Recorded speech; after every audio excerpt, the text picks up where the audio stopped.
Olá, olá, bom dia, boa tarde, boa noite, a depender aí do horário que você estiver vendo esse vídeo. Eu sou Eduardo Vargas, repórter aqui da casa, aqui do Sul Notícias, no cenário tradicional aqui da live das 19 horas, para mais uma vez trazer esse quadro aí que a gente tem com frequência no nosso canal, que é o quadro em que a gente fala sobre personalidades vinculadas ao asset management, fala com gestores e tudo mais, que é o Gestão Ativa, né? Esse nosso quadro recorrente que a gente troca uma ideia mais sobre como é que está a visão do pessoal do Boyside acerca dos ativos, acerca do cenário, ainda mais agora que a gente acabou de sair de uma semana de Copom e a gente está nesses últimos 2 meses do ano, né? Está no finalzinho do ano, tem bastante gente comentando quais são as expectativas para esse ano, a gente também está no meio de temporada de balanços e tudo mais. E hoje, como sempre, né, eu estou sempre acompanhado, sempre com um ou mais gestores aqui para trocar uma ideia com vocês, e eu trago de novo aí a ZQuest para trocar uma ideia, mais um representante lá. Eu tenho um xará hoje aqui, tenho o Eduardo Alm aqui da ZQuest, que é gestor da parte de macro lá da ZQuest. Tudo bem?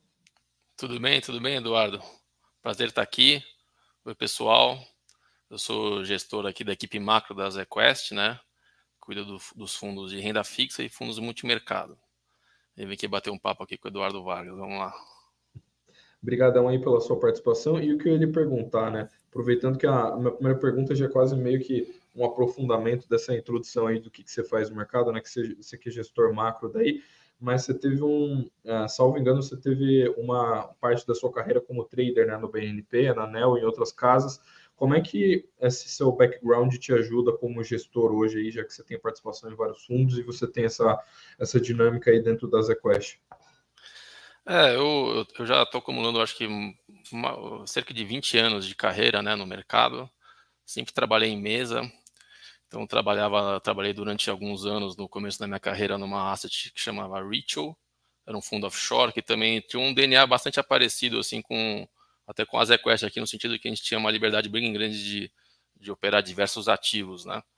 Então eu tive bastante experiência com bolsa, com juros, estratégias de equity hedge, e depois eu migrei para a asset da BNP, também nessas estratégias de equity hedge também. Trabalhei um tempo na Nel, operei bastante volatilidade, opções.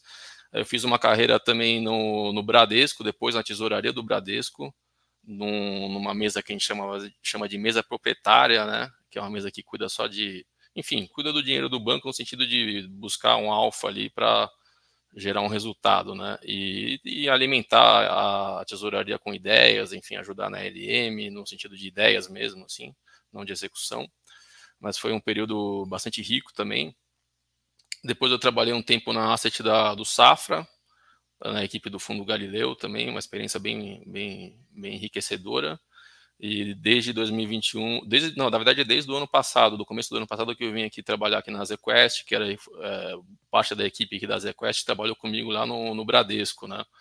Era o pessoal que veio do HSBC, quando o Bradesco comprou o HSBC, veio o pessoal do HSBC para trabalhar na tesouraria, o MEC, liderando a equipe, né? O MEC foi meu chefe lá no Bradesco, enfim, ele me trouxe para cá. E aqui, enfim, estou usando toda a experiência aí que eu acumulei durante todos esses anos aí em asset, em tesouraria, e para poder navegar em todos os mercados, né, moeda, juros, bolsa, aqui, lá fora, enfim, com bastante sucesso. Os fundos estão indo bem e a coisa tá boa aqui. Perfeito. Justamente eu ia lhe perguntar, os fundos multimercado, boa parte do que contempla a renda variável nesse ano acabou sofrendo um pouco mais ante a renda fixa, né? A gente ainda está com juros de 2 dígitos, e além da dinâmica uh, de resgates, né, do saldo de captação líquida, a gente viu vários fundos, né, inclusive alguns medalhões aí dos multimercados, o Verde e outras casas, tendo uma performance levemente abaixo do benchmark. Você falou que a coisa está boa aí para vocês. Como é que vocês estão operando nesse ano? Qual que foi mais ou menos o saldo desses pouco mais de 10 meses que vocês tiveram em 2023? Acho que assim, realmente tem sido um ano bem difícil, né? Para a indústria, assim, a gente não está vendo os ativos performando, né, durante o ano, no ano, né? A bolsa, o Ibovespa está praticamente uma leve alta ali no nominal, mas se você tira o carrego dele ali, dá uma performance ruim. enfim, a moeda também, e os juros fechou um pouco, tal. Então, assim, você não consegue, a gente não teve grandes movimentos que facilitasse a vida dos fundos multimercado, né, para gerar alfa, né. Então, é um mercado mais brigado mesmo, assim, se mostrou um mercado mais brigado durante o ano, né. A gente conseguiu ter uma performance muito boa no primeiro semestre, quando a gente viu que os preços do Brasil estavam muito deprimidos em relação ao que a gente achava que era mais provável que fosse acontecer aqui no cenário local, né. Então a gente se aproveitou daquele estresse que deu no começo do ano, em função de uma desconfiança de como seria o governo durante o ano, né, de como o governo iria tocar a banda na parte da economia, assim, e a gente foi aos poucos tateando o mercado brasileiro, enfim, aplicando um pouco de juros, comprando um pouco de bolsa, quando a bolsa estava lá nos 110 mil, vendendo um pouco de dólar, tal, porque a gente achava que era mais provável que o governo, no final das contas, tivesse uma postura mais responsável, né, na condução da política econômica, né. Foi um momento difícil, porque a gente foi acompanhando as notícias, enfim, a clareza naquela época não era grande, né. Na verdade, acabou se provando certo, no sentido de que o governo tem sido de alguma forma responsável na política fiscal, pelo menos, né? Teve o arcabouço, tiveram alguns sobressaltos no caminho, aquela discussão da meta, enfim, mas eu acredito que o Haddad tem feito um trabalho assim bem importante, no sentido de colocar as coisas no trilho, assim, de não deixar a coisa espirrar, né? Então a gente conseguiu capitalizar isso de alguma forma. Foi um primeiro semestre bem positivo para a gente. Não era consenso na época, né? Boa parte do mercado, o mercado embarcou numa preocupação bem grande em relação a isso, né? Foi até isso que permitiu que os prêmios ficassem tão gordos. E a gente tinha uma visão mais otimista. Acho que se a gente fosse comparar com o resto do mercado na época, a gente ia estar no percentil ali dos mais otimistas, né? Em relação, comparando com os níveis de preço na época. E nesse segundo semestre a coisa está mais difícil, mas é mais por conta do externo, né? O cenário externo está bem conturbado, assim, acho que como a própria ata do Copom falou hoje, né? Ele tá, é um momento que necessita cautela, e os balanços de riscos ficam mais incertos, né? Então é isso, é muita incerteza. E isso prejudicou a performance dos ativos brasileiros nesse segundo semestre, e também atrapalhou a performance dos fundos em geral. Mas a vida segue, né? O cenário lá fora, no meu ponto de vista, na margem, está melhorando um pouco, e o Brasil parece estar bem posicionado agora para, dada essa melhora externa, a gente consiga capitalizar ganhos nos nossos ativos, né? Enfim, mais ou menos isso. Perfeito. E o que eu ia lhe perguntar só, né? A gente teve bastante dessa discussão. Você citou o Haddad, né? Citou boa parte do governo, né? E a gente teve o fiscal movimentando bastante o ano, mas a gente né, isso bate bastante em cima de um tema que a gente viu tanto na semana passada quanto nessa semana, né? Como você bem citou, foi a semana de ata do Copom, e semana passada a gente teve reunião do BC, né?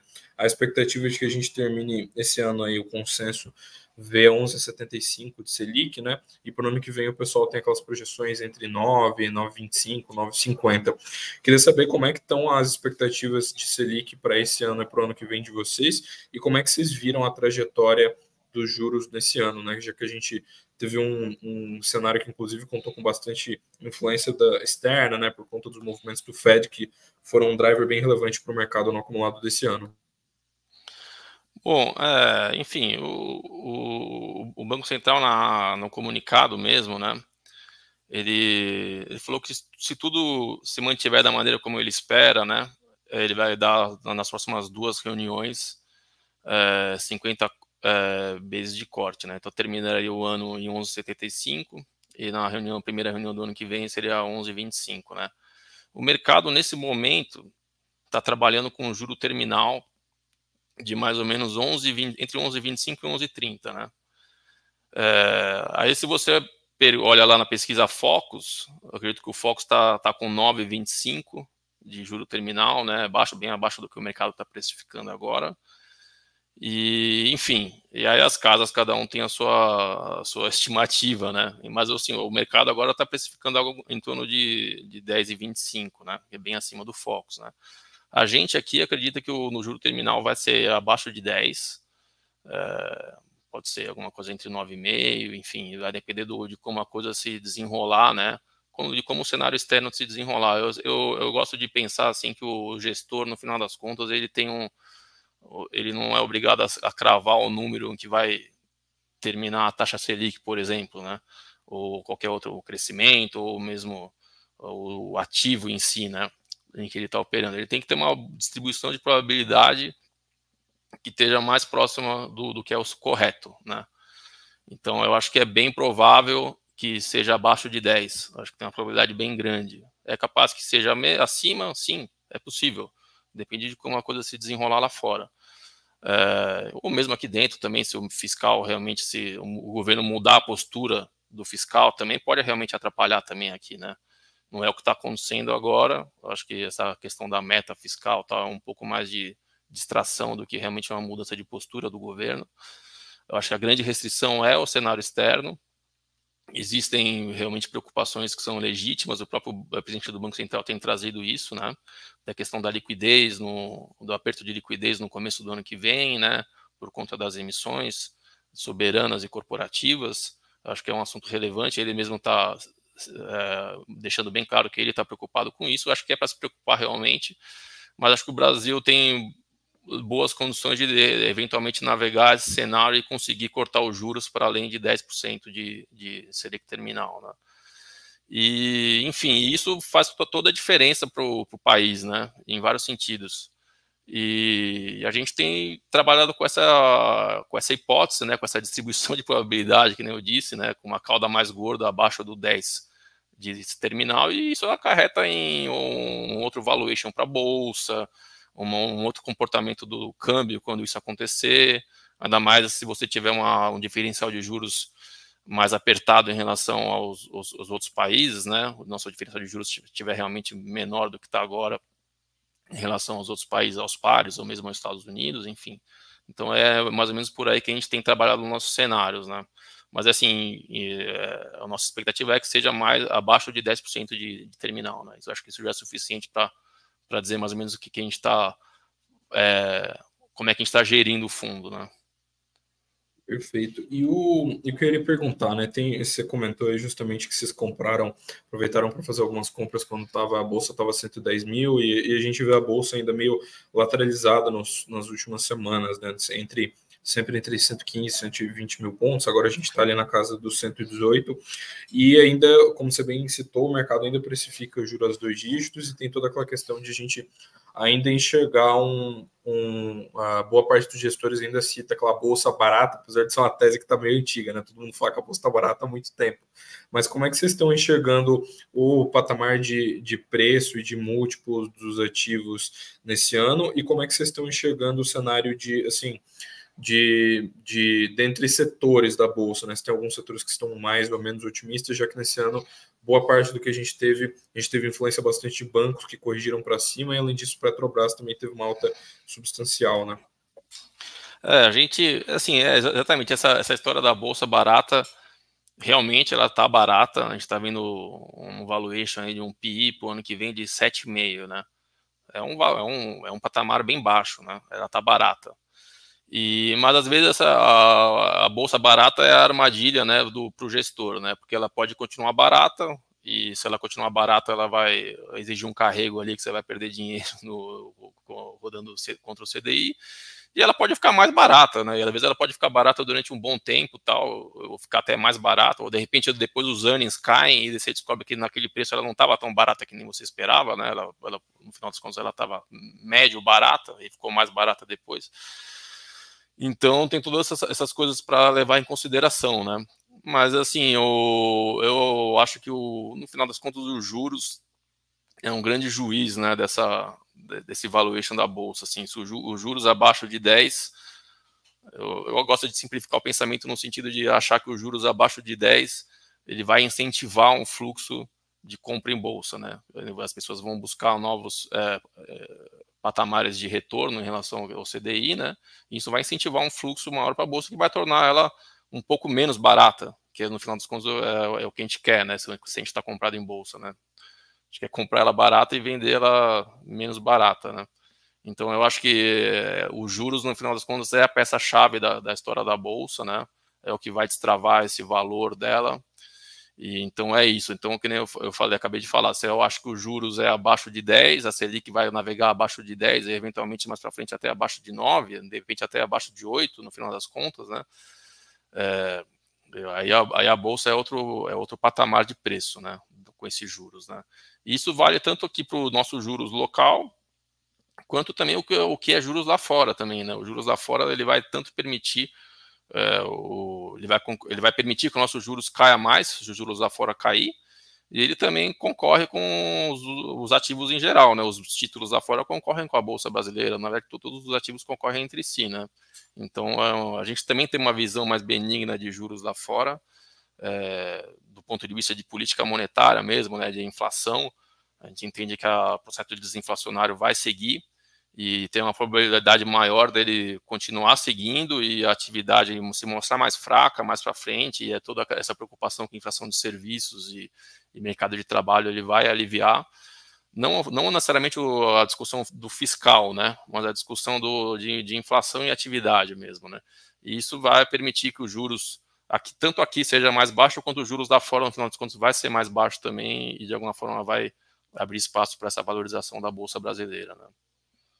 Mais ou menos isso. E em termos de setor, assim, em termos de setor, a gente tem apostado, acho que nem você falou mesmo, mais em bancos, né? Além do índice como um todo, a gente tem feito algumas apostas em bancos, algumas apostas nos small caps, né? Nas empresas menores, que tendem a se valorizar mais com a queda dos juros, né? Então, com preços bastante deprimidos também. E a gente navegou um pouco a Petrobras também, mas a gente já diminuiu bem a posição de Petrobras. Agora a gente está mais focado no índice, um pouco de bancos e um pouco de small caps.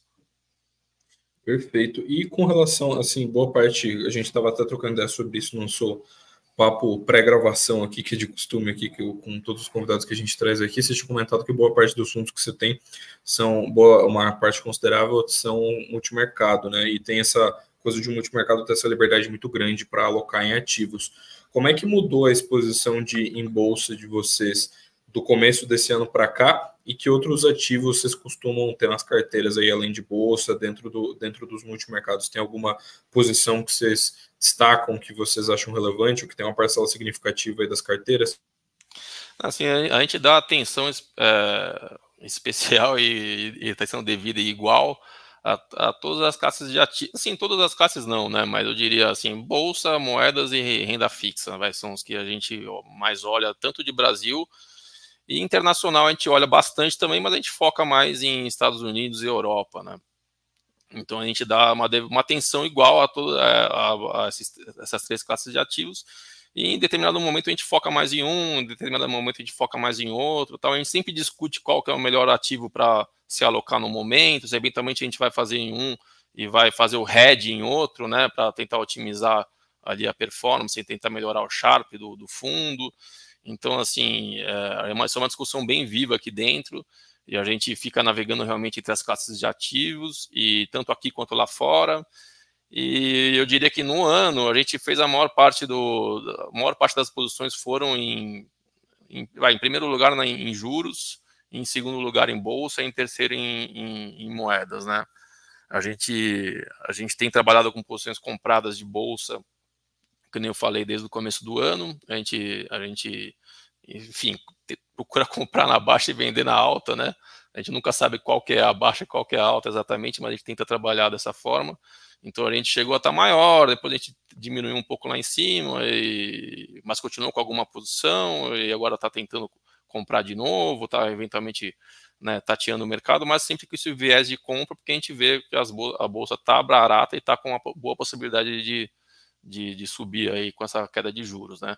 E os juros é na ponta contrária também, assim, trabalhando aplicado durante o ano e medindo a posição, eventualmente maior, eventualmente menor. A gente tem feito algumas coisas também nas Bs longas também, né? Juro real longo. A gente acredita que também os papéis estão baratos nesse patamar. E a moeda, a gente virou o ano vendido em dólar, mas a gente logo migrou para o pré e reduziu o risco em dólar, no real, né? E agora a gente está eventualmente aos poucos voltando um pouco a comprar real, mas de uma maneira um pouco mais tímida do que os outros ativos, né? E lá fora a gente tem pensado bastante com viés de aplicar taxas curtas dos Estados Unidos, principalmente, né? A gente acha que esse patamar, no final das contas, o Fed está muito próximo de ter realmente confirmar que parou de subir juros, e no final das contas esses juros ele é restritivo e a política monetária vai fazer efeito na atividade, a atividade vai esfriar e os juros no final das contas é daí para baixo, né? Então a gente acha que esse patamar de, sei lá, de 2 anos, de 1 ano e meio de juros é um patamar que tem uma assimetria para baixo. De novo, a distribuição de probabilidades para mim ela é a cauda gorda, para baixo do nível que está agora, com a probabilidade pequena de acabar subindo no final das contas, entendeu? Perfeito.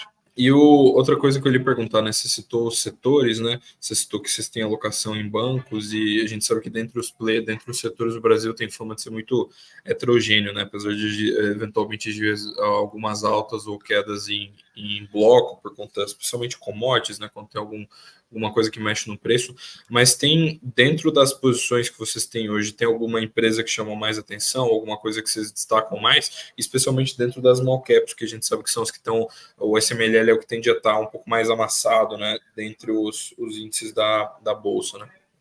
Assim, eu não sou nenhum grande especialista em single names, né?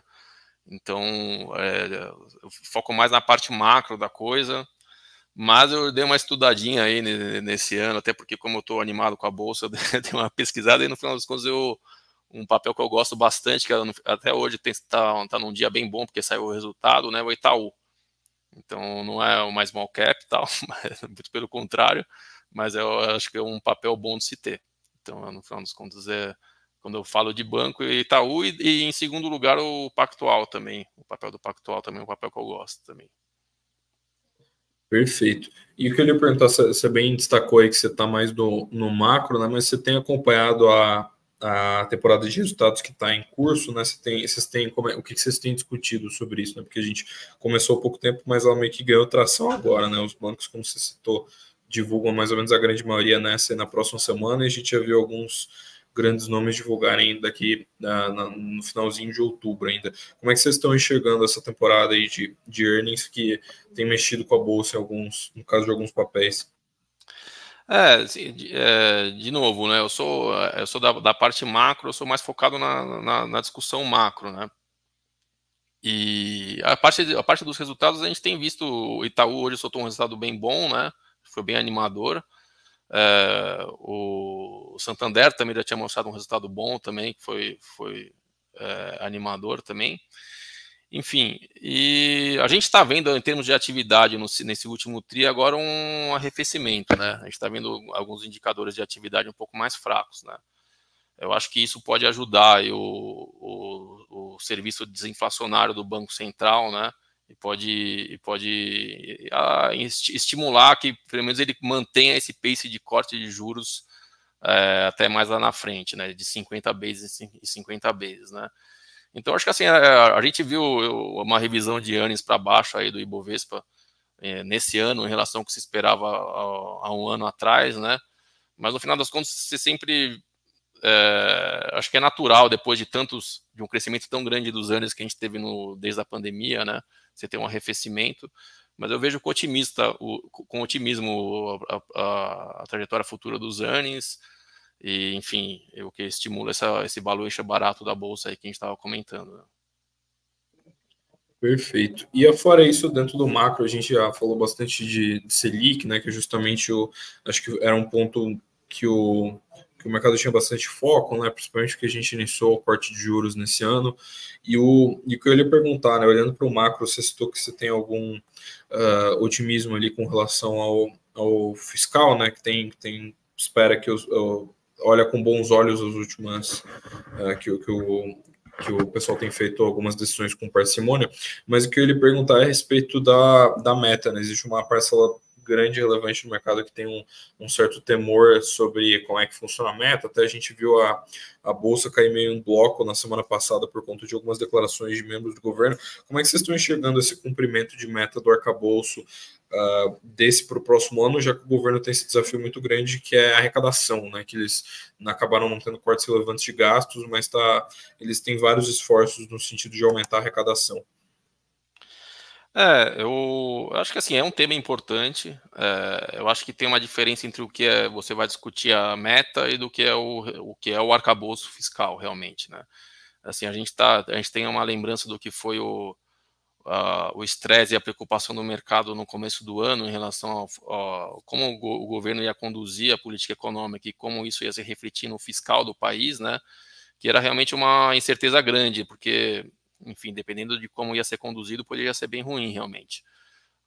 Mas aí foi apresentado o arcabouço, que do meu ponto de vista é positivo, e isso, no final das contas, acho que o mercado acabou também aderindo a essa opinião e a volatilidade do mercado diminuiu bastante, né? O mercado ficou um pouco mais confortável com o arcabouço.